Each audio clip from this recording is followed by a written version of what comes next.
योग्य आहे. सर्व शेतकरी बंधूंनो, सगळ्यात अडचणीमध्ये कोणता उद्योग असाल तर शेती आहे. मी गेल्या 3 वर्षापासून अकोला येथे आहो. पंजाबराव कृषी विद्यापीठाच्या शिवार फेरीमध्ये फिरत असताना शेतकऱ्यांना ते त्यांच्या एरियामध्ये अकोला जिल्ह्यामध्येच काही ज्ञान देतात. मी गेलो त्यांच्यासोबत. ते पाहिल्यानंतर माझ्या मनात अशी इच्छा झाली, आणि विशेष म्हणजे मी आणि डॉक्टर देशमुख त्यांना उचेगाव बद्दल प्रेम असल्यामुळं आमची दोघांची चर्चा झाली. आणि 10 मिनिटात ते म्हणले, सर हे जे मला बोलून राहिले ते माझ्या उचेगावच्या शेतकरी बांधवांना तुम्ही सांगा. शेतकरी आज सर्व अडचणीमध्ये आहे. निसर्गाचा प्रकोप झाला. 4 क्विंटल 5 क्विंटल सोयाबीनचा अवरेज आला. उभ्या तुरी उधळून राहिल्या. याच्या मागे कारण काय? आणि उत्पादनात वाढ होतच नाही. खर्च वाढून राहिला. 1100 रुपयाचं खत 1500 झालं, 1500चं 1800 रुपये झालं. आणि आपण ते लाईन लावून ते रासायनिक खत घेण्याची लाईन लागते. युरिया भेटत नाही म्हणून आपण रडतो. ते सगळं चुकीचं होऊन राहिलं हे मला जाणीव झाली. आणि मी चर्चा करताना देशमुख साहेबांना जाणीव झाली. आणि त्याचा सल्ला देण्यासाठी थोडं तुम्हाला सल्ला देणं योग्य नाही आहे. खरोखर शेतकऱ्याचं जर का उत्पादन खर्च काढलं त्याची मजुरी निघत नाही. कारण काय? मी याचा पूर्ण अभ्यास करण्यासाठी पंजाबराव कृषी विद्यापीठाच्या शास्त्रज्ञ लोकांना भेटलो. आणि त्यांना सांगितलं, साहेब शेतकऱ्याला उत्पादन वाढून नाही राहिलं. ते म्हणजे याला कारणीभूत शेतकरीच आहे. म्हणजे आपल्यावरच दोघा. म्हणजे कसं? ते म्हणजे रासायनिक खताचा उपयोग करा म्हणून तुम्ही सांगितलं, आणि आता तुम्ही म्हणता रासायनिक खत टाकू नका. म्हणजे आता काय करायचं? त्यांनी सांगितलं ती गोष्ट मला पटली म्हणून तुमच्या समोर मी सांगतो. ते म्हणले, सरकारनं सांगितलं 4 एकरला 1 पोत टाका. आणि आमचा शेतकरी बांधव 1 एकरला 4 पोते टाकायला. आणि त्या बाजूचं जर का हिरवगार दिसलं की 2 पोते आणखी आणतो. एकरी 6 पोते टाकून ती काळी माय आपण खराब करून टाकली, निकृष्ट करून टाकली. ही गोष्ट आपल्याला मान्य करावंच लागेल. साहेब मी गोष्टी केल्या आणि बाहेर निघालो. लोक म्हणतील पर्याय सांगा ना सर काहीतरी. मग आम्ही सर्व शेतकरी बसतो. एक दिवस नाही, येत्या 2-3 वर्षापासून सतत बसतो. मग त्यांनी सांगितलं जीवामृत तयार करा. म्हणजे साहेब शेतीत जाणारा माणूसच दिसत नाही. मजूर कामावर येत नाही. शेतकरी सकाळी जाते, ढोर सगळे विकून टाकले. एक गाय म्हाताराले बोंबलते म्हणून गाय विकून टाकली. नको ती गाय, कोण पाणी पाजा. गायी राहिल्या नाही, म्हशी राहिल्या नाही, शेतामध्ये काही राहिलं नाही. आणि पहिले शेतात शेतकरी सकाळी 7ला जायचा. आता फक्त फवारणी पुरता जाते, संध्याकाळी दुपारी घरी येते, मोबाईलवर मस्त पाहत बसते. ते आपला दोष आहे. दुकानदार सकाळी 7ला दुकानात जाते, झाडू काढते, गिऱ्हाईक येऊ न येऊ. शेतकरी पहिले जसा होता तसा राहिला नाही. काहीच काम नाही ना. बैल नाही, गाई नाही, काही नाही, काही नाही. ट्रॅक्टर आणलं, हे कवा येतो रे बाबा, कवा येतो, पेर एकदाच. आणि ते पेरताना तुम्ही चुकायले. आम्ही शिवार फिरत फिरताना पहिली गोष्ट सांगतो तुम्हाला, जे शेणखत तुम्ही शेतात टाकून राहिले त्या शेणखताला ओलं ठेवा वर्षभर. म्हणजे 10 ट्रॉली शेणखत टाकायचं असेल तर 2च ट्रॉली टाका, पण त्या शेणखताला पाणी द्या उन्हाळाभर. 2-4 दिवसात एखादं गुळाचं पाणी टाका, त्याच्यामध्ये चांगले जीवाणू तयार होतील. आता असं झालं की इथं उकळण्यामध्ये जे शेणखत गरम गरम आहे, रस्त्यावर शेणखत पडलेलं राहते आणि ते आपण उचलतो, भर उन्हात टाकून देतो. खालची हीट, त्या शेणखताची गरमाई, आणि वरून आपण पेरणी करताना त्या बाळ जन्माच्या अगोदरच त्याला मरणाचं अर्धा किलो 1 किलो तूप पाजून देतो. हे कसं होईल? ते शेणखत जर तुम्ही ओलं एकच काम केलं शेतकऱ्यानं तरी भलं होते, नाही तर त्या शेणखतामध्ये हुमणी आळी येऊन राहिली.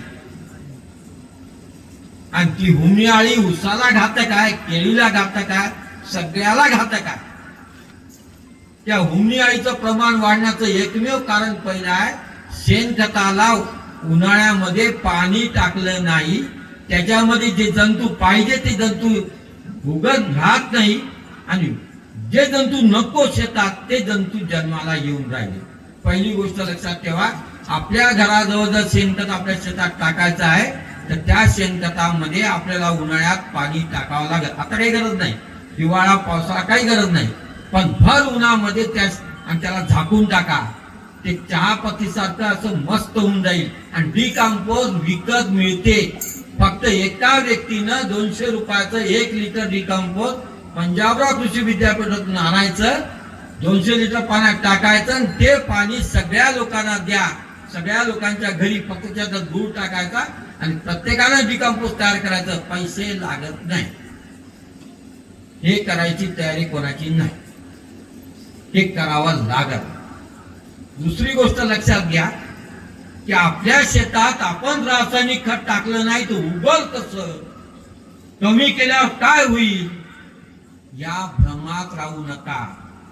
30-40% रासायनिक खत कमी करा. मी डॉक्टर साहेबांना वाद झाला माझा दोघांचा, चालू होती चर्चा. डॉक्टर साहेब म्हणे असं कसं म्हणे. मी सांगितलं रासायनिक खतामुळे तुमच्या शेतातले जे 18 प्रकारचे जंतू आपल्याला मित्र किडे आणि पिकाचं संरक्षण करणारे किडे जे आहे, हे रासायनिक खत, राऊंड अप, हे कीटकनाशक या फवारण्या केल्यामुळे, खत टाकल्यामुळं जे मित्र किडे होते, 9 प्रकारचे मित्र किडे, हे आपल्या पिकाचं संरक्षण करतात, शत्रूला येऊ देत नाही, चारी बाजूला फिरतात. आणि 9 प्रकारचे किडे आपल्या झाडाला खाऊ घालतात. तुम्हाला वाटते रासायनिक खत टाकलं आणि ते झाड आपलं खाते, हे चुकीचं भ्रम आहे. झाड स्वतः काही खात नाही, त्याला खाऊ घालणारे किडे आहे. ते किडे असे तोंडात घालत नाही. त्या किड्याचं आयुष्य आहे 3 मिनिट. ते जे आळी आहे, ते जे किडे आहे, ते फक्त 3 मिनिट जगतात.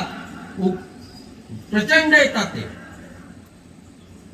तुमच्या शेतात जर रासायनिक खत कमी झालं तर किड्याचं प्रमाण वाढल. उलट 3च मिनिट जगतात आणि ते मेल्यानंतर आपलं झाड ते खाते.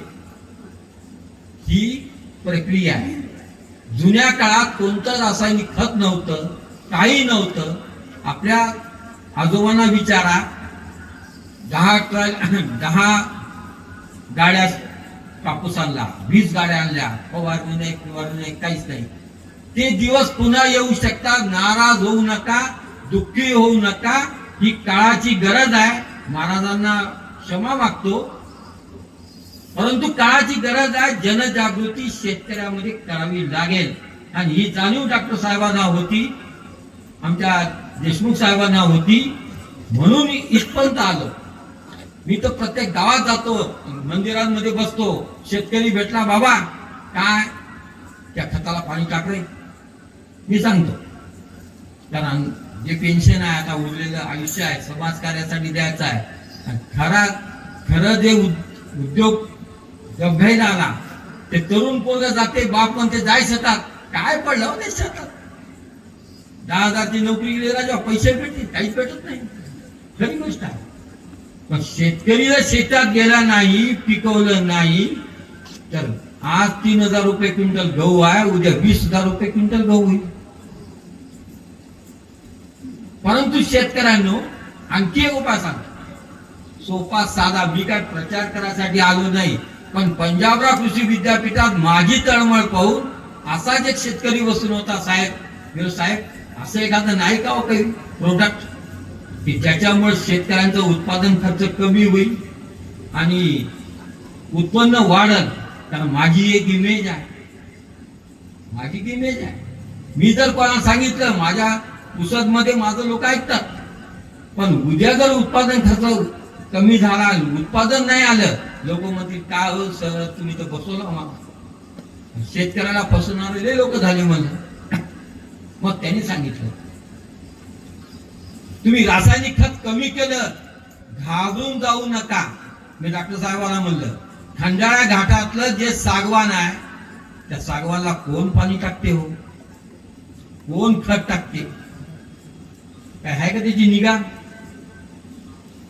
तिथलं सागवानचं झाड 10 वर्षात असा बुंदा होते आणि आपल्या धुऱ्यावर आपण खत टाकतो, ड्रीप लावून पाणी देतो, सागवान लावतो, ते झाडाचा बुंदा एवढाच. कारण काय, जमिनीमध्ये जे 18 प्रकारचे जंतू आहे, त्या जमिनीतले जे खनिज पदार्थ आहे, तुम्हाला आता दुकानात गेले मॅग्नेशियम कमी आहे, पोटॅश कमी आहे. आता नवीन फॅड झालं, जमिनीचं परीक्षण करा तुमच्या शेतात काय आहे. म्हणजे माणसाला जसं स्क्रीन मध्ये टाकते की नाही, सिटी स्कॅन करा, MRI करा, तसं जे सुरू झालं नवीन. मग पोटॅशियम कमी आहे, हे पोटॅशियम घेऊन जा, मॅग्नेशियम घेऊन जा, काय काय घेऊन जाऊ, आमची वाट लागायची का राजा. एवढे डबे घेऊन घेऊन वावरात गेले की ते उधारीमध्ये 4 महिन्यात हॅलो सोयाबीन विकले नाही का, पैसे आणून दे ना.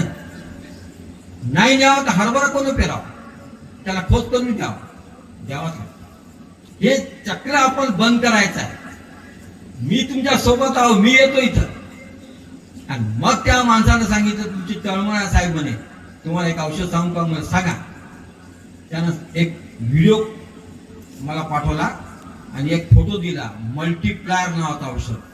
महाराज एका कीर्तनकारानं भर कीर्तनात सांगितलं, शेतकऱ्यांनो मला आठवते, मला समजते, मी तुम्हाला सांगायलो तुमच्या शेतात मल्टीप्लायर नावाचं औषध टाका. त्या औषधानं हळदीला खूप चांगलं उत्पादन झालं. पण शेतकऱ्याला इथं माहित नाही, एकदम मध्ये हळदीला टाकतो राजा, तुरीवर चालते का, उसाला चालते का? अरे बाबा ते मल्टीप्लायर औषध काय, शेतकरी अभ्यास करत नाही, त्याला कोणी ज्ञान देत नाही. मी तर झापत असतो, बोलत असतो. कृषी अधिकारी हो बाबा साहेब तुम्ही माझ्यासोबत फिरा. मी SDO ला म्हणलं साहेब मी गेलो तर लोक ऐकत नाही, त्यांना वाटते कंपनीचा माणूस असं काहीतरी सांगायला वेगळं. पण SDO साहेब जर इथं आले तर तुम्ही सगळे चुपचाप सगळे शेतकरी जमा होते. कृषी अधिकारी आले तर त्याचं तुम्ही ऐका. कोणी भेटला नाही म्हणून श्रीकांत देशमुख आणि डॉक्टर धरला, बाबा तुम्ही चला, तुमचं जरा इम्प्रेशन आहे ते माझा ऐकतील तुमच्यामुळे. पण त्याचं एक सगळ्यात महत्वाचं आहे की त्यानं सांगितलं मल्टीप्लायर. मी सगळ्या दुकानात फिरलो रासायनिक खताच्या, हे औषध कुठं भेटते का, भेटते का, नाही आम्ही ठेवत नाही, भेटत नाही. मग मित्राला फोन केला, निसर्ग मित्र हिंगोलीचा, त्यानं मला सांगितलं मल्टीप्लायर घ्यायला. तिथे गेलो आणि गंमत सांगतो, मी 1000 एकर जमिनीमध्ये हरभरा, तूर, गहू, कापूस, सोयाबीन, ऊस, केळी सगळ्या शेतकऱ्यांना विनंतीपूर्वक दिलं. मी आग्रह धरला नाही. मी म्हणलं 10 एकर आहे बाबा, तू 1 एकरचं घे. शेतकरी हुशार झाला. खरंच आहे का हो, मी नगदी पैसे द्यावे लागते, काही न बुडवलं. मी आता धंदा बंद केला, नको म्हणला. आपण गेलो गाडी घेऊन, साहेब डेमो द्या ना, डेमो फिमो बोगस नाही. मग गावातला माणूस धरतो, तू 10 किलो घे, 1 किलो सगळ्याला दे. 1 किलो घेतलं त्यांना, 10 किलो घेतलं. तुम्हाला सुद्धा विनंती करायला आलो, रासायनिक खत या वर्षी तुमची हिंमत होत नाही म्हणून रासायनिक खत 40% कमी करा आणि 750 रुपयात 5 एकर फवारणी तुमची हरभऱ्याला होते. 1 किलो मध्ये. तुम्ही जर दुकानात गेले तर 4-5 हजार रुपये लागतील आणि याचं उत्पादन 30% वाढवून देतो म्हणजे देतो. आणि 30% उत्पादन खर्च कमी करतो. हे जर आपण 2 वर्ष 3 वर्ष केलं, आपल्या शेतामध्ये गांडूळ तयार होतील, जमीन भुसभुशीत होईल आणि त्या जमिनीमध्ये गांडूळ तयार झाल्यानंतर आपल्याला कोणतंही खत टाकायची गरज नाही. आपली माय आपण सशक्त करू, ती काळी माय आपण सशक्त करू. माझ्या मोहिमेमध्ये तुम्ही या, तुम्हाला उत्पादनात 30% वाढ झालेली दिसून येईल. तुमच्या गावातही काही लोक वापरून राहिले, हळदीला वापरून राहिले, ती पिकाकडे जात नाही. आम्ही ते औषध असं आहे, त्याचा मी संशोधन केलं, अभ्यास केला आणि इथं मी उभा आहो, एका हिमतीनं उभा आहो. परमेश्वर साक्षी आहे, मला बनवायसाठी आलो नाही, मी विकायसाठी आलो नाही, पण तुमच्या गावात व्यवस्था करून द्यायची जबाबदारी माझी, डॉक्टर देशमुखांची, श्रीकांत भाऊची आणि तुमच्या गावाच्या प्रतिष्ठित लोकांची. आता आपण शेतकरी सगळे दुःखी आहोत, सगळे परेशान आहोत. त्याच्यामुळे सगळे शेतकरी एकत्र या. यांनी वापरलं, तुम्ही वापरलं नाही तरी यांच्या शेतात जा, बाबा तू वापरलं चांगलं आहे का रे, त्याला सांगावा. कारण शेतकरी असा आहे, काही लोकांना मी म्हणतो टाकलं का, हो टाकलं होतं. अरे बाबा 2-4 शेतकऱ्याला बोलून सांगितलं पाहिजे होतं. अहो ऐकत नाही लोक साहेब. मी म्हणलं मी दुसऱ्या गावचा माणूस, मी नवीन गावात जाऊन राजा 50 किलो देऊन टाकतो आणि तुम्हाला विकला जात नाही. तुम्ही भाव व्यवस्थित लावा. 750 मध्ये यायला 10 किलो 750 मध्ये द्या. कारण हा शेत आणि मी सगळ्या लोकांना, माझ्या लोकांना सांगतो, 16 पोरं माझे काम करून राहिले अकोल्यामध्ये. 10 किलो आणते, चिल्लर मागितलं 100 रुपये वाढवून देते, 1000 रुपये रोज कमवते. ते शेतकऱ्याचे पोरं. हिंगोली भागामध्ये भयंकर चालू आहे, फक्त हळदीला चालू आहे. सोयाबीनला टाका, जमिनीला सशक्त करा आणि काळी माय वाचवा. 2-3 वर्षामध्ये या गावात लिहून टाका, हे गाव रासायनिक मुक्त शेती करते. आणि ज्या दिवशी आपण रासायनिक मुक्त शेती करू, शेतात लागलेला सगळं खर्च आपल्या घरून निघल, खर्च लागणार नाही. आणि नंतर आपल्याला जे उत्पादन होईल ते उत्पादन आपल्या घरी राहील. आपल्या पोरींचे लग्न आपण चांगल्या तऱ्हेने करू. आज जे शेतकरी दुःखी आहे, 2 एकर असो, 3 एकर असो, 5 एकर असो, एकमेकाला मदत करा, एकत्र बसा आणि एवढं काम करा, अशी विनंती करण्यासाठी मी आलो. माझं चुकलं असेल तुम्हाला माफ करा.